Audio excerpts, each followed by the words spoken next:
America's Civil War, the clash of North and South, the Union versus the Confederacy. Today, many Americans proudly trace their ancestors back to the famous heroes from both sides, like Robert E. Lee, Ulysses S. Grant, William Tecumseh Sherman. But there are other names rarely heard except by those related by blood. My family has been in every war since the Revolution. Ely Parker, Stan Watie, Henry Berry Lowry. Though largely forgotten today, more than 20,000 Native Americans fought in the Civil War. Native Americans, both enlisted and officers, were in the trenches at every major battle. They would be recruited by both the North and the South. They were surrounded by two hostile camps that were pulling at their existence. This is their untold story. The truth behind a war not of blue and gray, but of blue, gray, and the men both sides called red.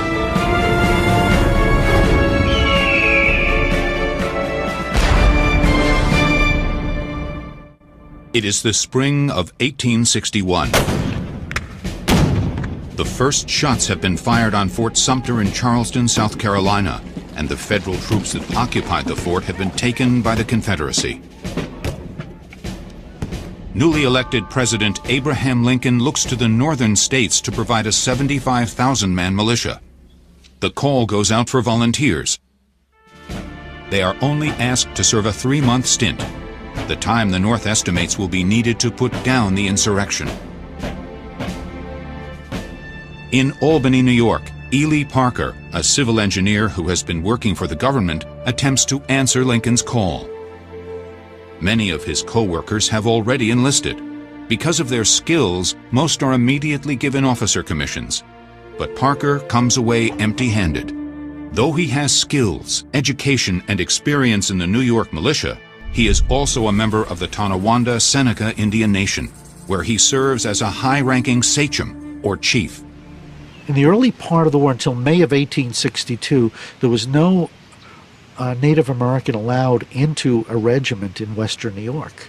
There was racial discrimination reflected in the recruiting office, and also there was confusion because Native Americans weren't citizens, and the question is whether you could enlist non-citizen Native Americans into regiments. Parker appeals the decision to Secretary of State William Seward, to no avail. This, he is told, is a white man's war. But Parker is determined. He continues to press his case and recruits some powerful friends to lobby on his behalf, including one he met several years before. He served as an assistant engineer on the Genesee Valley Canal, and that experience brought him eventually to Galena, Illinois. Became fast friends with a worker in a harness store named Ulysses S. Grant. The two men, both with military backgrounds, also share a common frustration. Though Grant is a West Point graduate and a veteran of the Mexican War, his career has stalled, and he is reduced to working at his parents' store. Parker, who had been refused entry to the New York bar because of his race, can sympathize. He was an engineer, he was a lawyer, although not allowed to practice that. Their friendship is cemented when Parker comes to Grant's aid during a fight in a local tavern. Back to back, they take on all comers. It is a gesture that Grant, a man known for his loyalty, will never forget. And that friendship that he made in the 1850s was to change his life forever. After the Civil War restarts his military career, Grant helps his old friend obtain a captain's commission, then makes a place for Parker on his own military staff. When Grant is appointed to the head of the Army of the Potomac in March of 1864, he takes Ely Parker with him. He recruits Parker to become his military secretary, and he serves in that role through the end of the war. Ely is at his side every moment, including the battles themselves. Grant's staff would stay behind to do things, and Ely be right at Grant's side in those battles.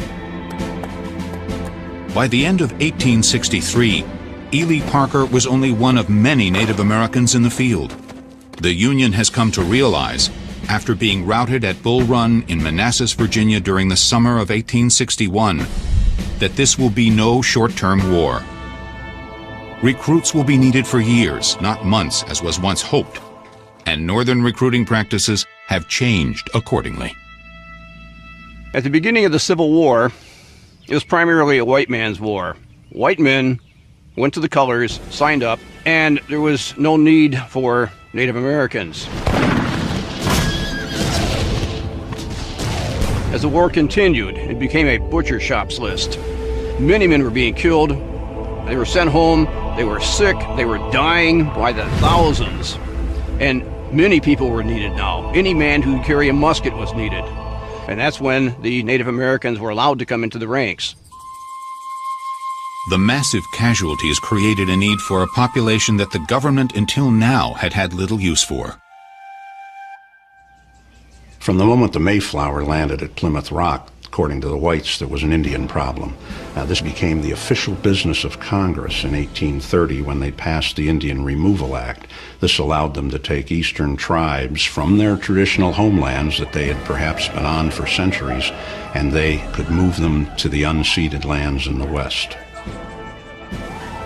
For decades, as the white population moved westward, the government pushed Native Americans to either assimilate or leave. By the start of the war, some 90,000 native peoples had relocated to what is now Oklahoma. East of the Mississippi, there are only pockets of Native Americans left living on the fringes of white society in New York, Michigan, and the South. In the West, however, there is open warfare, as the indigenous tribes clash with the whites, drawn by the California Gold Rush and the opening of the Oregon Trail. There were uprisings all throughout the West, in California, Arizona, Utah, and it would take the Army 20 more years to get the West under control. But the tribes of the East are now seen as potential allies. Though each side will use propaganda criticizing the other for employing savages in battle, both North and South offer Native Americans higher and higher bounties to sign up. The Indians know they will get a $50 federal bounty, they will get a $25 state bounty, and that they will be paid $13 a month like every regular soldier in the regiment. The money was a big incentive. Other promises are made or implied. There may be rewards and recognition after the war, if they join the winning side.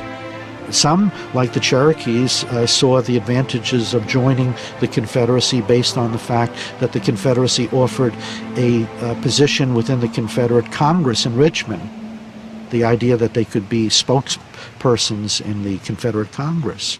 Many Native Americans decided to join the Union Army to save the lands that they still possessed in the North. And they figured if they joined the Army, they would then have a stake in their country, and their country would recognize that. At least 20,000 Native Americans respond to these overtures, though some estimates put the number closer to 30,000. It is difficult today to single out Native Americans on the surviving roster lists. Many who joined were already assimilated, at least in part, to white traditions, and had taken Christian names. Like the Williamses, the Joneses, you see, the Lyons, Parker, names like that, that are everyday English, including French names. These would be the names that they take. But there is no question they are there. Fighting for the North, integrated among both white and colored troops. And for the South, under both white and Native American commanders. Though they were often less well equipped than their white counterparts and doubtless faced the discrimination common in the day. The letters and diaries that survive reveal that many of the white enlisted men came to view the Native American recruits with respect. One of the white sharpshooters put out a small book at the end of the war, and he listed the Indians in Company K. And he said, here we had a group of men who could scarcely call this their own country, and they fought for it nonetheless. Many would fight with everything they had, not just for the Union or the Confederacy, but for their own very personal reasons. It was a blood feud out here for many, many years.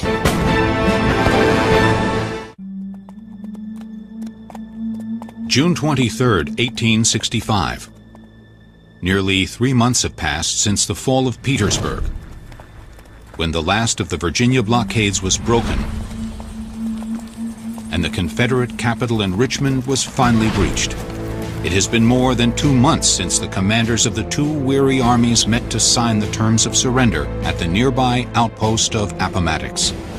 But for some, the war is not yet over. One last act has yet to be played out at a prearranged spot not far from Fort Towson in what is now Oklahoma. An aging man in battle-worn clothes appears. He is Stand Watie, a brilliant Cherokee leader and tactician, the highest-ranking Native American in the Confederate Army, and the last Confederate general to surrender. He will do so under his own terms.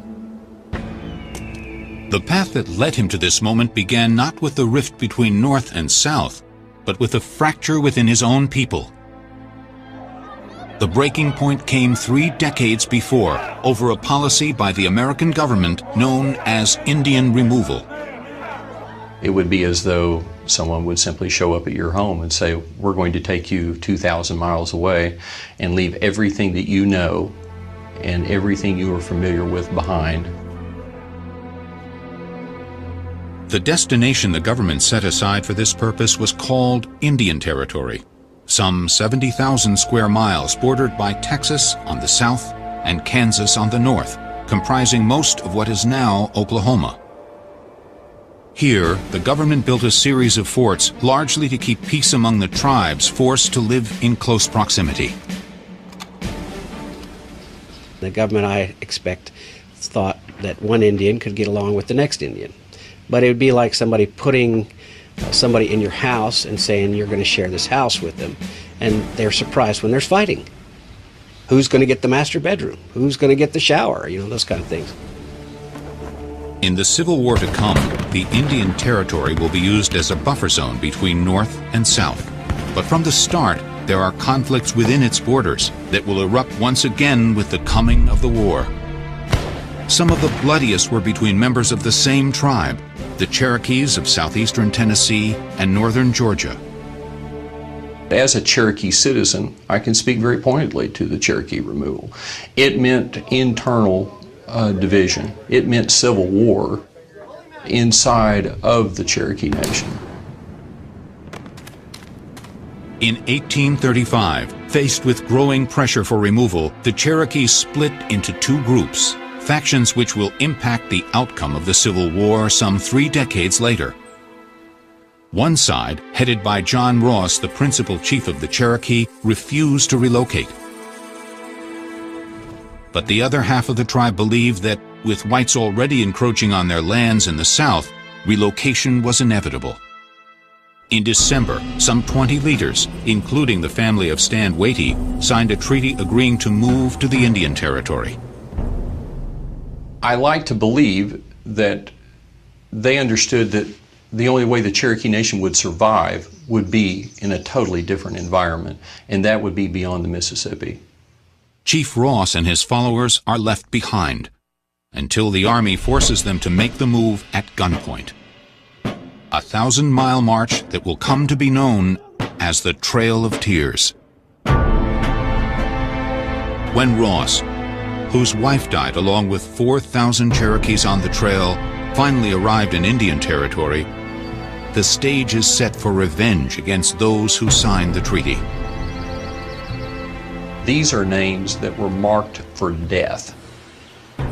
If I have brought my family on the Trail of Tears and I have lost loved ones and I have lost my ancestral homelands, then I now can identify those that have caused that to happen, and I am now prepared to re-evoke a millennia-old tradition of the Cherokee people called the Blood Law.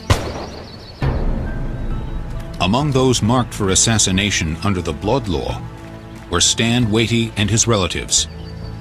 On June 22, 1839, 3 of his family members were killed: his brother, uncle, and a cousin. Stan Wadey would have been in that group as well, if not having been warned and escaping from his home area to go into seclusion for days. It was then that Wadey gathered supporters of the treaty together and led a series of attacks against the Ross Party. Those that signed were assassinated by those that didn't sign. And then those that were assassinated then took reprisals. That tipped off a back and forth murder environment in the Cherokee Nation that went on for years. It was Bloods and Crips, and it was murder elevated to an art form. In 1846, the U.S. took steps to halt the violence.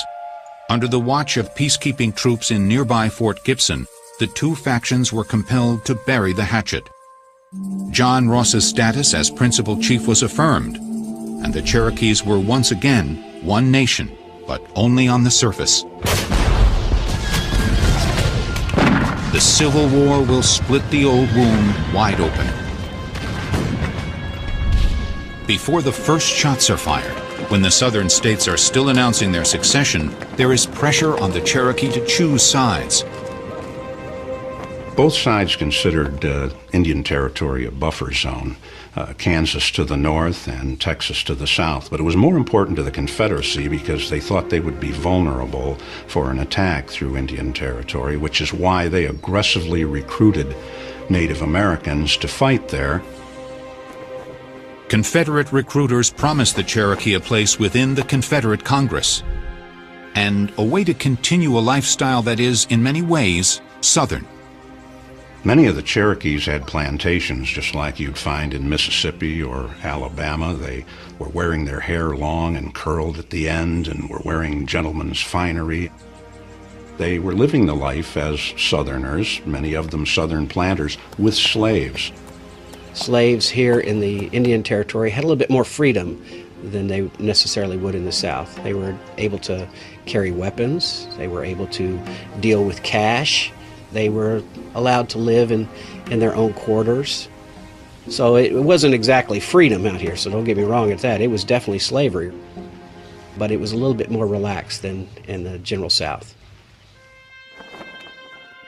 The Union, by contrast, seems to give up on the Indian Territory. At the onset of the war, Union soldiers were taken from the west. Most of the forts were closed up and they were sent east, basically to guard Washington, D.C.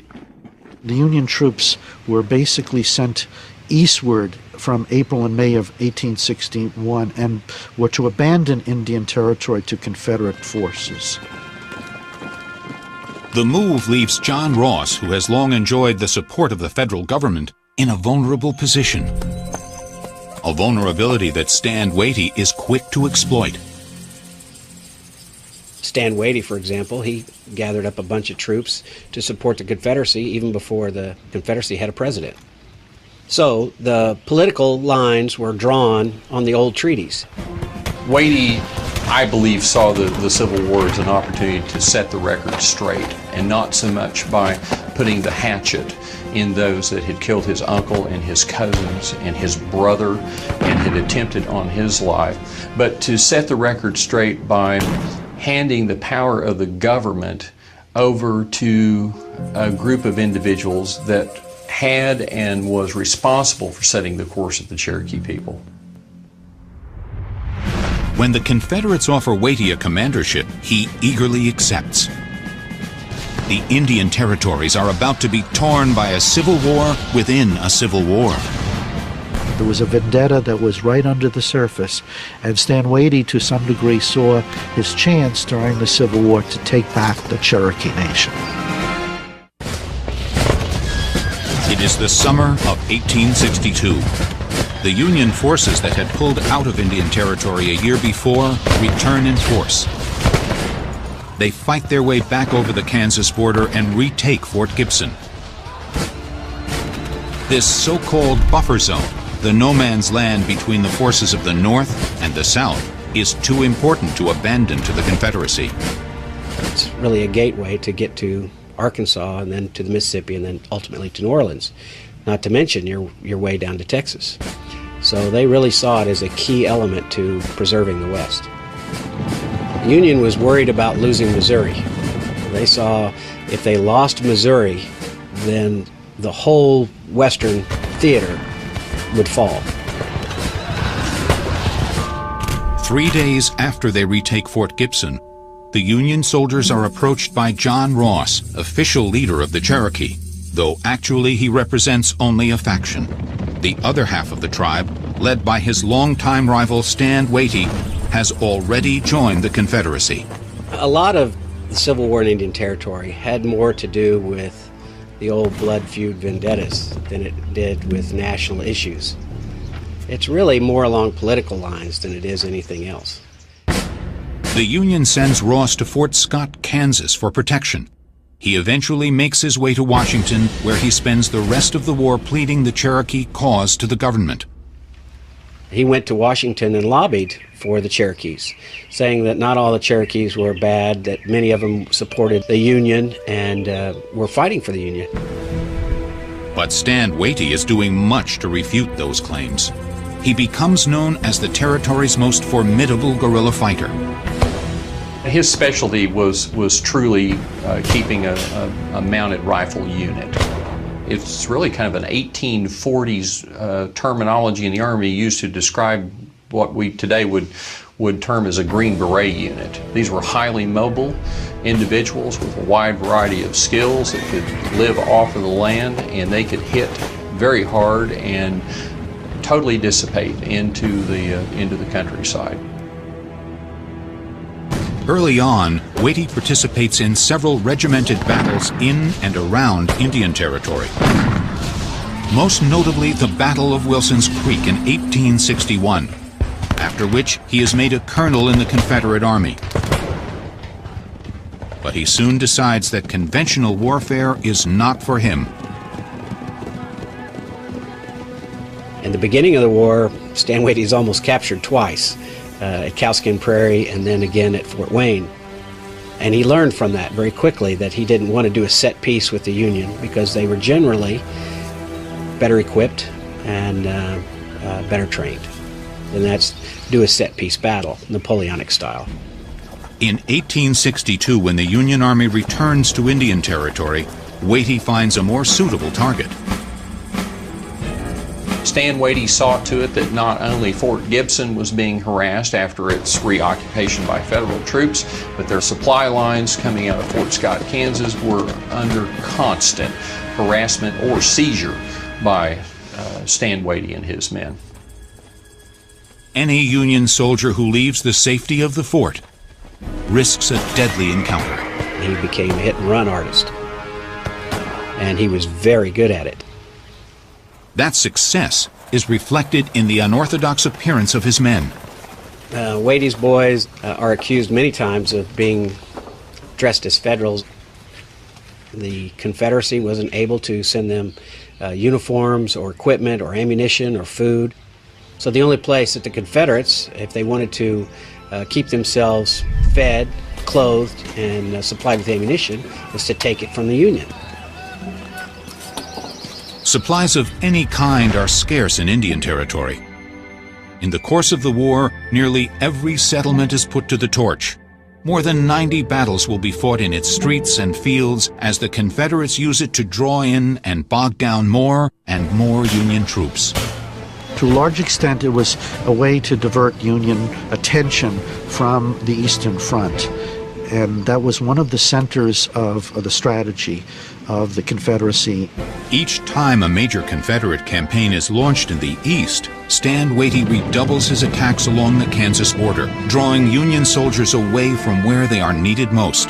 The frustrated Federal troops make Watie their primary target, as his daring raids capture the imagination of the public and the press, which dubs him the Red Fox. They called Stand Watie the Red Fox because he was slippery and hard to catch. And he'd appear when you would least expect him to, getting your chickens out of the chicken coop, so to speak. But Watie's greatest fame comes near the end of the war, shortly after his promotion to Brigadier General. In the summer of 1864, Watie learns from a prisoner of war that a Union wagon train bearing $1 million worth of supplies is about to leave Fort Scott for Fort Gibson. They're supplying about 3,000 troops and about 9,000 refugees. So that's a lot of food supplies, tentage, clothing that all has to come down in here. 300 wagons pulled by 4 up mules, so it was huge. Watie knows the route they will take. He confers with one of his white counterparts, a Texas brigadier general named Richard Gannot, and outlines a daring plan of attack. On September 18th, the two generals gather some 2,000 troops, half white, half Cherokee, on the high bluffs around Cabin Creek. As darkness falls, they approach the spot where the wagon train, guarded by about 460 well-armed federal troops, has camped for the night.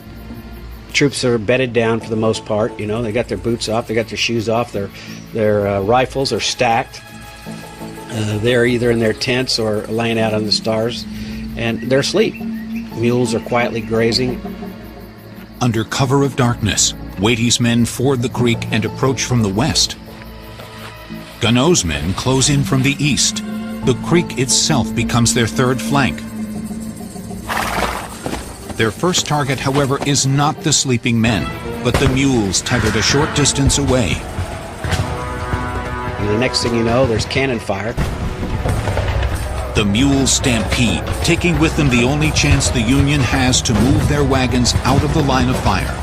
Now you're waking up out of a dead sleep to cannon fire, first of all. Then you're trying to get your shoes on, you're trying to find your rifle, and mules are running through, just kicking and going crazy. It's at night, you're disoriented, you have no idea of where to set a line of battle.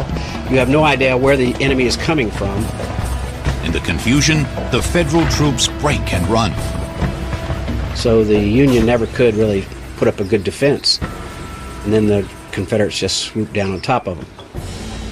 With more than 160 federal troops killed or wounded and only 45 Confederate dead, Watie and Gannot load up what they can and burn the rest of the supply train. There's some 300 wagons, hundreds of mules and livestock were taken in that raid, and in each of those wagons badly needed food, clothing, armament, powder, all of the munitions and supplies needed to continue the war. The generals managed to elude the reinforcements sent from Fort Gibson and escape with their prize. The high-profile victory unnerves the Union and boosts Confederate morale.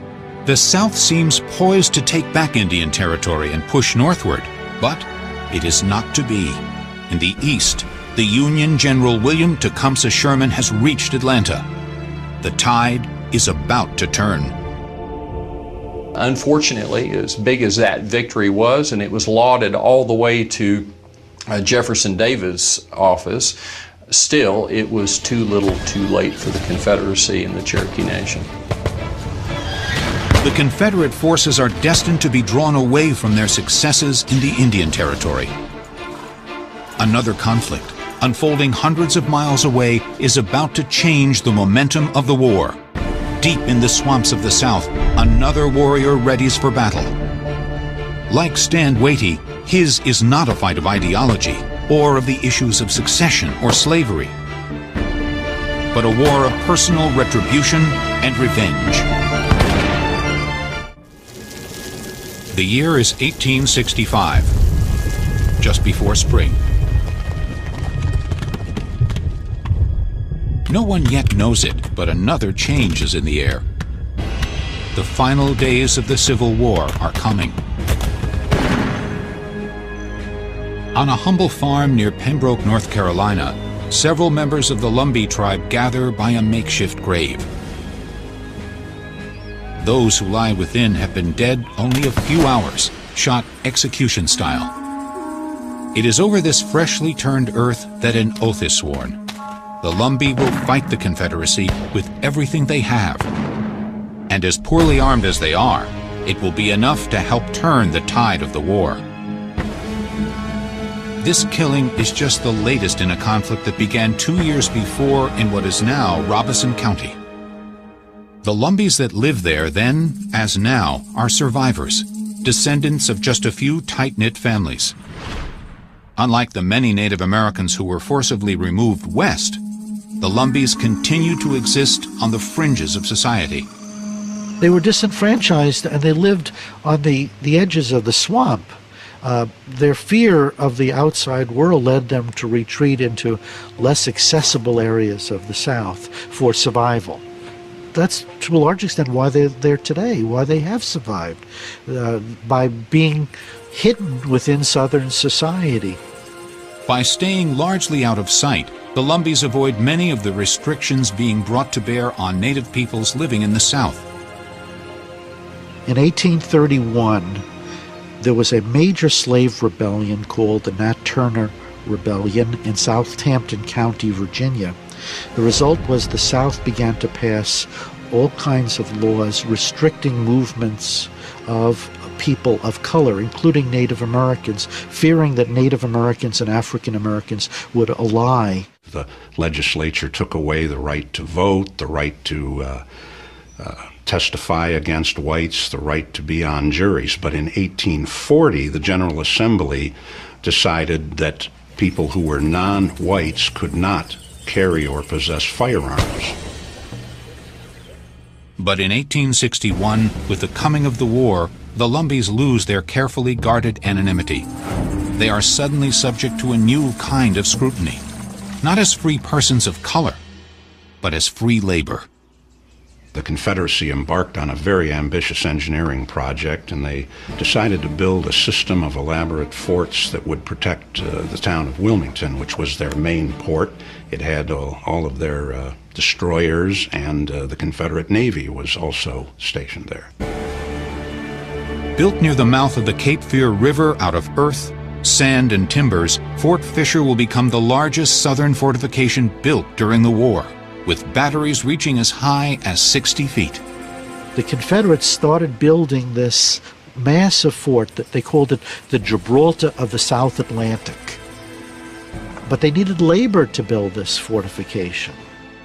It was a yellow fever epidemic that took away about 10% of the labor force, and then others had just run off because it was backbreaking work. So the Confederacy decided that they would use slaves to help out, but they also decided that the Lumbee tribe would be conscripted.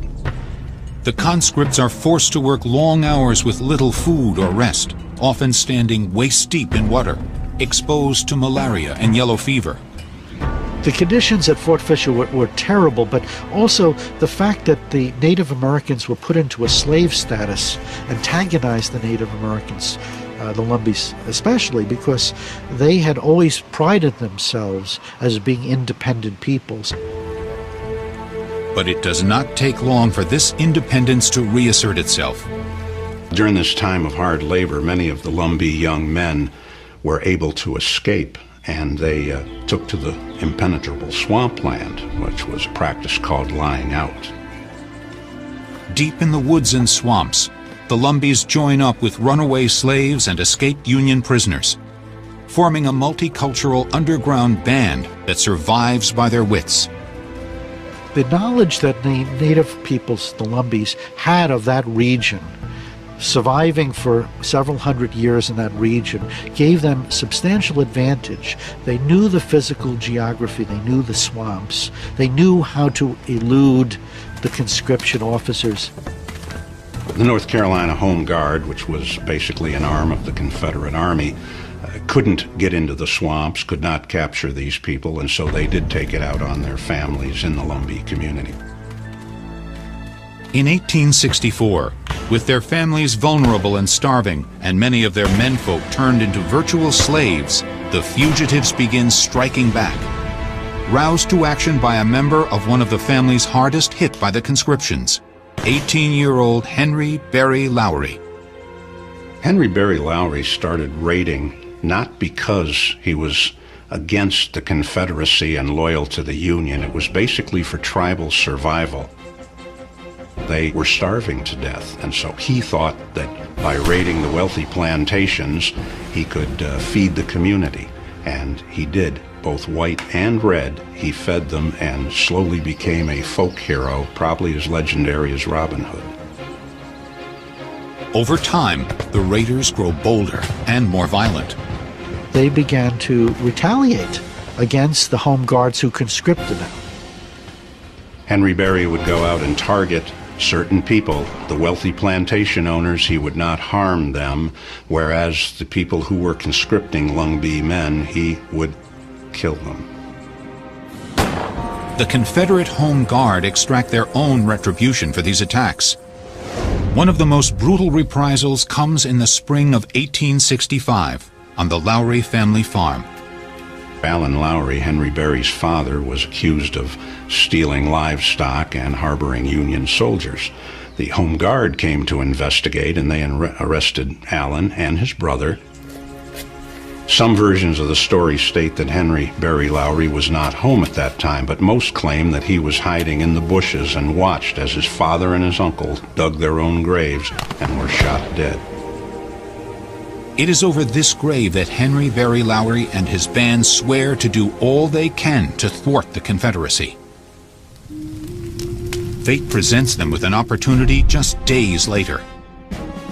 In March of 1865, General William Tecumseh Sherman, having burned Atlanta and made his legendary march to the sea, is called to return north.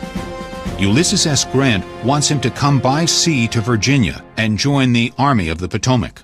But Sherman has a daring plan, a bold strike into the very heart of the Confederacy. He will march northward through the Carolinas, trapping the forces of Robert E. Lee between their two armies. But to do so, he must find his way through the Carolinas' impenetrable swamps. When General Sherman came through the Carolinas on his march to the sea, his journey might have bogged down in North Carolina. It is the Lumbeys and the outlaw Lowry gang who come to Sherman's aid and show him the fastest way through the swamps. They will guide his men, including a contingent of Native American infantrymen, members of Wisconsin's Oneida tribe, through the swamps and north to victory. But it is a victory in which the Native recruits will not share. Native Americans returned home with hopes of rebuilding their lives and with hopes of gaining what they had lost, but it was just the opposite.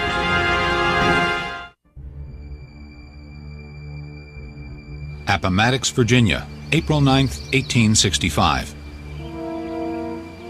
In the waning days of the Civil War, Robert E. Lee and Ulysses S. Grant negotiate the terms of the Confederate surrender.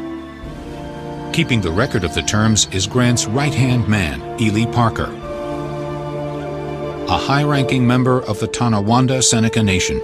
He actually drew up the Articles of Surrender under orders from General Grant that General Lee signed at Appomattox. It takes several weeks for the news to reach Indian Territory, in what is now Oklahoma. There, Cherokee leader and Confederate Brigadier General Stand Watie reacts with disbelief. He knows little of the disasters the Confederates have been suffering in the Eastern Theater, which has been overrun by the returning armies of William Tecumseh Sherman. He has only seen successes of late along the Kansas border, successes that owe much to the guerrilla skills of his Cherokee forces. Although stellar battle victories, the war was in fact lost from under his feet. It will be nearly 3 months after Lee's surrender that Watie finally lays down his arms. He will go down in history as the last Confederate general to surrender. But even then, he does so only after the government meets his terms. Well, he's negotiating because the United States is prepared to negotiate. Basically says we're having to put our arms down, but we have shown, despite the odds, that we are a fierce people and we will fight till we can't fight anymore. Watie extracts a promise from the government that the property of the Cherokees, even those who fought for the Confederacy, will be protected from encroachment. But it is a promise that will never be kept. In fact, they started losing more of their entitlements and were made to suffer even further by the threat of losing their land. The U.S. government now maintains that because Stand Watie and other Cherokees sided with the Confederacy, the land treaties they had negotiated before the war are null and void. The new agreements will be far less favorable.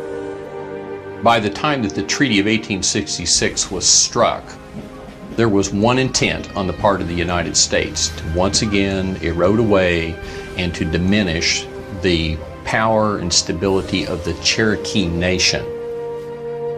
Between 1889 and 1906, what had been Indian territory is subjected to a series of land runs. 3 million acres of what will be the state of Oklahoma are open to white settlement. Stand Watie's old enemy John Ross dies in Washington in 1866, a chief in name only, in self-imposed exile from the Cherokee Nation.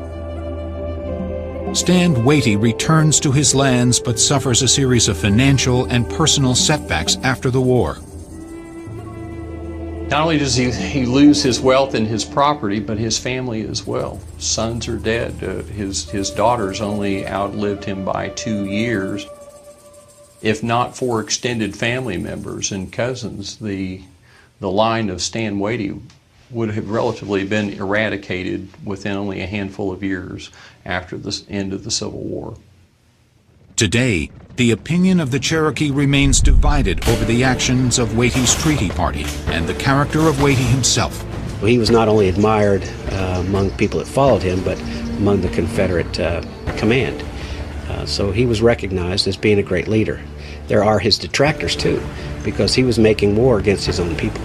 It would be asking today if Snoop Dogg were a hero. Depends on who you ask. In the South, meanwhile, Henry Berry Lowry and the Lumbee Indians who helped guide Sherman's armies through the swamps remain outlaws to the whites. The Confederate Home Guard basically transformed themselves into the Ku Klux Klan and just continued on with business as usual. In 1869, the governor of North Carolina put a bounty on the head of Henry Berry Lowry and his gang, but they continued to raid and were basically living legends in Robeson County. It's a remarkable legend because he is a culture hero of the Lumbee people to this day. Stand Watie, Henry Berry Lowry, Ely Parker. Though they were heralded by their tribes, the contributions of these warriors are quickly brushed aside by the whites. After the war, Native Americans are once again seen not as allies, but as obstacles in the way of progress. The whites wanted their land, as they always had, so they were tricked into giving it up through various treaties, through bribery, or just through intimidation. The moment of cooperation and opportunity has passed. Despite the valiant service of Native Americans to both sides, they receive little recognition. One exception comes in the last moments of the war, during the surrender at Appomattox, when Ulysses S. Grant formally introduces his staff to Robert E. Lee. There's a large unknown quality to that surrender. We have the writings of General Porter, who was a very important figure at the surrender, and he says that General Lee was startled by the presence of Parker. A legend has sprung up around the moment when Lee faced Ely Parker. When the Native American officer extended his hand, Lee is said to have hesitated, but quickly recovered. Lee was kind of taken back by this because here's a man of color standing in front of him. Then he recognized him as being Native American. The exchange that was recorded next would provide an ironic postscript to what had once been called a white man's war. He says, well, it's nice. He says, we've got a real American amongst us. And then Parker comes back as, well, we are all Americans.